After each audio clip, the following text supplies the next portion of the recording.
Hello everyone, কিতা অবস্থা? আপনারা আছেন নি বালা? আমি ঈশ্বরের কৃপাত আছি বালা। কয়েকদিন থেকে ব্যস্ত থাকার কারণে ভিডিও দিতে পারি না। আজকেও ফিরি নাই, বাড়ির থাকার পরও কাজে ব্যস্ত। বারান্দার সানসেটের উপরে কাজ জলের সহযোগিতা আছি। নিজের বাড়িতে কাজ থাকার কারণে একটু ধৈর্য সহকারে কাজটা করলাম। আর আজকুর খামের মধ্যে এলাম আমিও লেবার। তো আজকুর খামের ভিতরে কিতা কিতা করতাম সবকিছু আপনাদের দেখাইতাম ভিডিওর মাধ্যমে। বর্তমানে সানসেটের গাঁথনি শেষ, এখন ভিতরটা আস্তর দেওয়ার।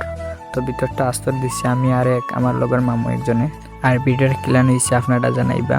আর উপরের সানসেটের ডিজাইনটা কিলা লাগছে আপনারা কইবা। বর্তমানে পূর্ব সাইডের খাম শেষ, এখন আমরা পশ্চিমের সাইড খাম ধরমু। তো খাম করার আগে পানি দিয়ে ভিজিয়ে নিলাম। তো বর্তমানে এখন মাল সাইড করমু। তো উপরে মাল দেওয়ার লাগে আমার নিচে নামা লাগবো। তো নিচে নামিয়ে আমি মাল মাখাইয়া টান্ডে দিলাম। আর যদি আপনারা কোনোদিন বাইরের খামর লেবার লাগে তো আমার কইবা, আমি আপনারা লেবার হিসেবে কাম করিয়া দেবো। আশা করি ভিডিওটা ভালো হয়েছে। ভিডিওটা যদি সুন্দর হয়ে থাকে একটা শেয়ার দিবা। আজকে ও পর্যন্ত ভালো থাকা, সুস্থ থাকা, দেখাইবা পরবর্তী ভিডিও। Tata, bye bye.